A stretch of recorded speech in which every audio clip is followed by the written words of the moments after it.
Alright, this lesson we're going to look at nuclear decay. So we're going to look at three different types, alpha, beta, and gamma.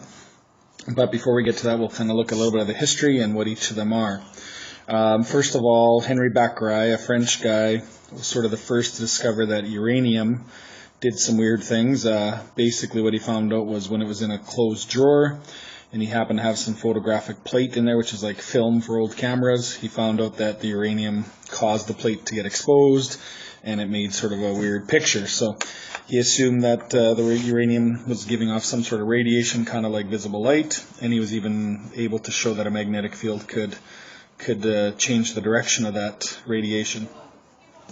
Shortly after, Marie and Pierre Curie, they were doing some experiments with radioactive elements like polonium and radium, and they found out that they emitted radiation no matter what, and they were the first to sort of describe the idea that they figured that radiation was coming from the core of the atom, the nucleus.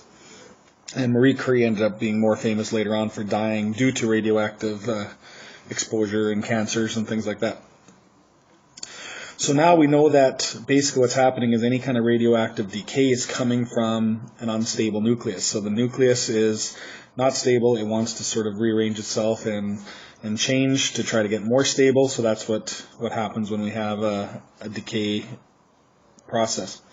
If one element changes, so let's suppose we had an element like carbon and it changes some like oxygen or whatever, then we'd call that a transmutation if it goes from one type of element to another. So Rutherford was the guy that came up with three different types, and he found that it sort of depended on how big they were, how powerful they were, what direction they went, and so on. So we'll go through each of the three types. The first is alpha radiation.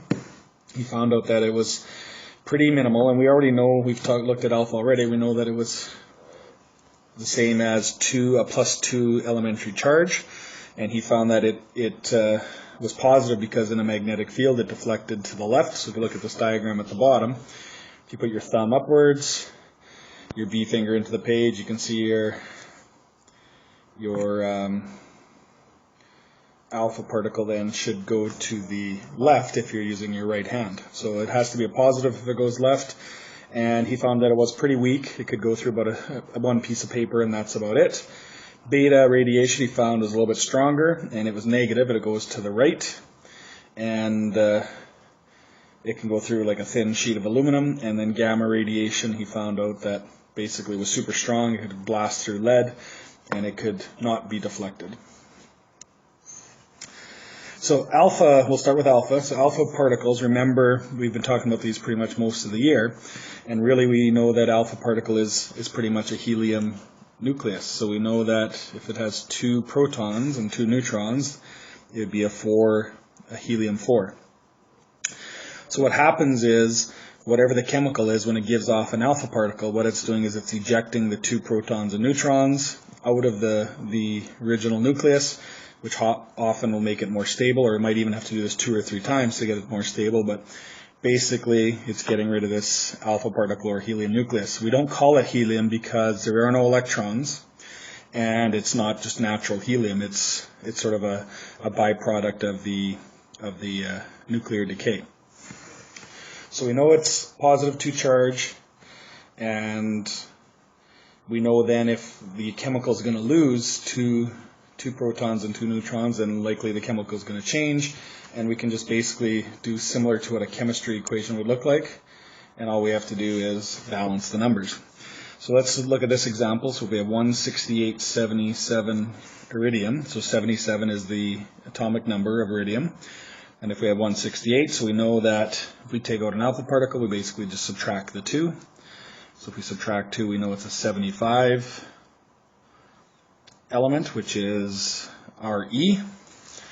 And if you look on your periodic table, 75 is Re, and that is rhenium. I'm not sure how to pronounce it, doesn't really matter. And if we subtract 168 minus 4, that gives us 164. So they have to balance out.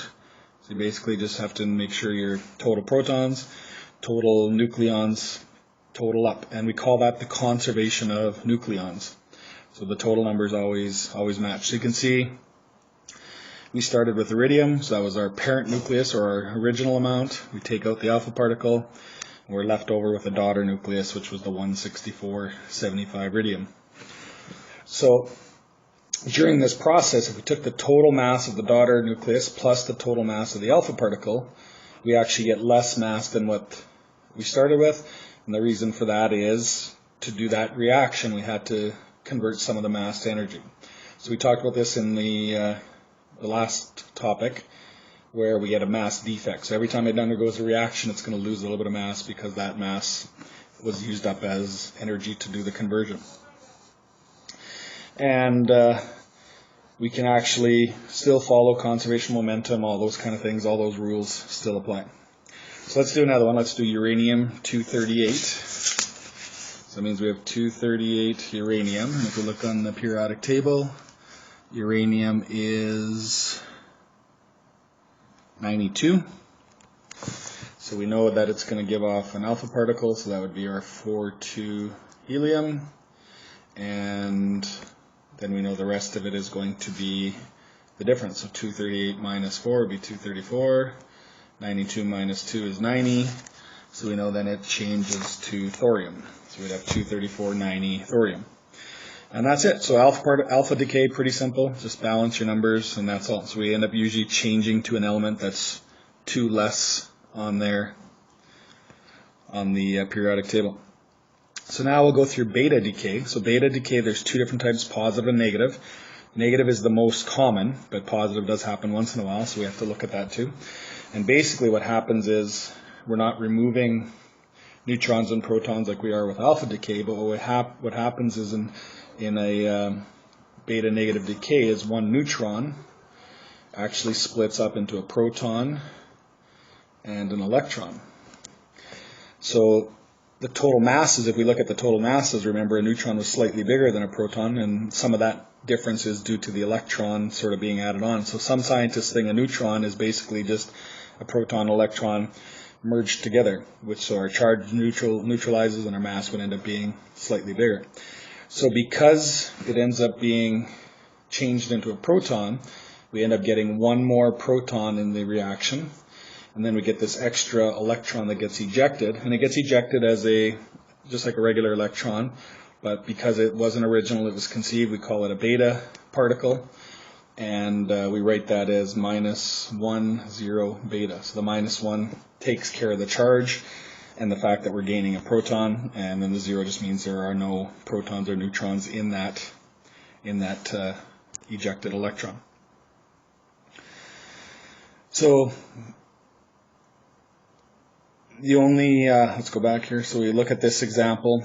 So we just have calcium 46. So we have 4620 calcium, and we have -1, 0 beta. So all we have to do is add 1. So the 21 plus the -1 would give us the 20. So our new chemical ends up being 4621 SC. Okay. So there's one other slight thing that we got to be careful of. So when we have a decay type of equation, so if you look at this one, we had 46 calcium and it changed to 46 SC, which is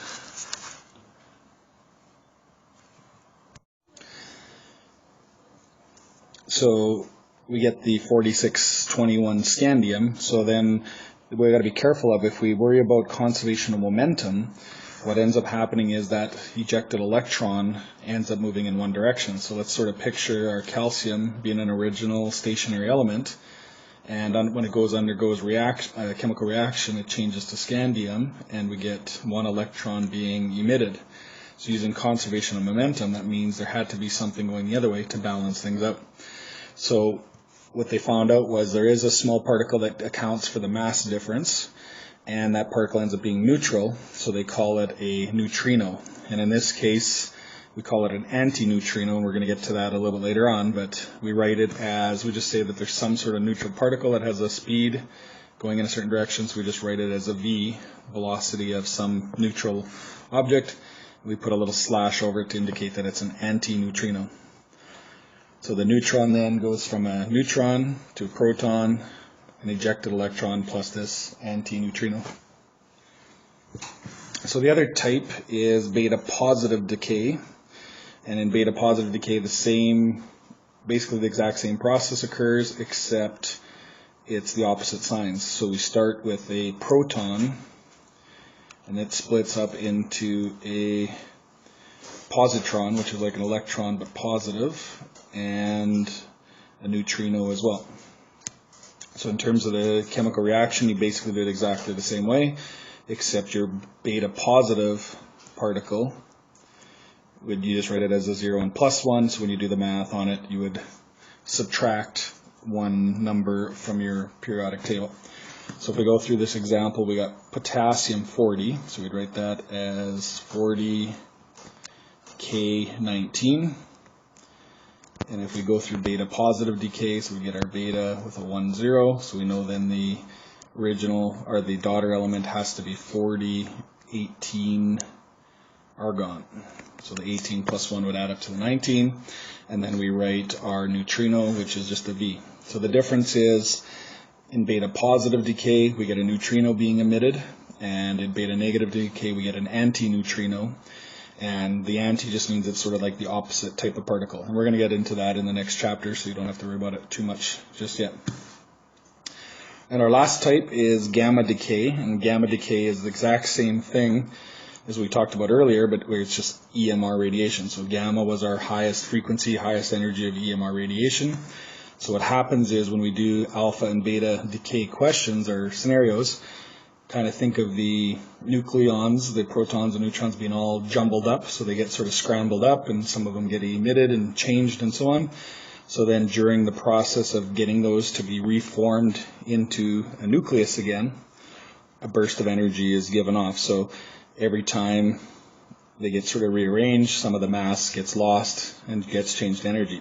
So the gamma radiation is that energy, and it's given off as a gamma wave or an EMR wave. And remember, it's high energy, so that means it'll pass through lead and other sources like that. And the math equation behind it is really easy. You just have to basically show the exact same thing and show the gamma wave. So we write the little symbol 4018 argon for this example. It stays as 4018 argon, but it just rearranges itself. We get off this little gamma radiation symbol. So it's a really easy formula to work with. It's by far the simplest of the three. And quite often we don't worry about it too much because nothing really changes anyway. So the last thing we'll look at is sort of what happens if you have more than one. So a decay series, quite often you'll get a question where it just gets you to do several decays one after the other. So in this example you can see we have 226 thorium. It undergoes alpha decay and it changes to 222 radium. And then it says that radium undergoes a beta negative decay, so it changes to actinium. And then that one undergoes another alpha, and then that result undergoes through alpha again. So if you get one of these questions, they usually just give you an original element, and it tells you to do an alpha, a beta, whatever, in each step to change it to. And obviously with any kind of radiation or emission, there's going to be some sort of risks. So here are some of the units you'll see: rads, grays, and sieverts. And they're just telling you how much energy could be absorbed by tissue. So a rad is 1 kilogram of tissue would only be absorbing 0.01 joules, so pretty minimal amount. A gray, about 100 times that much. And a sievert is way, way bigger. It's in the thousands or millions. So in a normal situation, a person can get about 0.5 millisieverts a year to be safe. Anything bigger than about 6 or so would kill you. And in terms of what you'd feel, so if you do undergo any kind of radiation exposure, the first type is radiation sickness. So that's usually where if you're getting cancer treatments and things like that, you're usually quite sick after because it kills some of your cells, plus it sort of ionizes some of them and causes you to feel like sort of sick, tired, flu-like symptoms. And if it's severe enough, obviously it would kill you later on. So in the nuclear bombs in Japan in World War II, the people that survived the initial blast usually died a few days later with the radiation sickness. And the second type is if you get enough radiation internally into your cells, it'll actually mess up your DNA a little bit, and the cells start growing a little bit differently. So basically what happens is you start modifying or changing the genetic structure, which usually leads to formation of some sort of cancer cells and so on. And that's about it. So we talked about the three types. We looked at how to do each of the three math formulas for them, and that's all.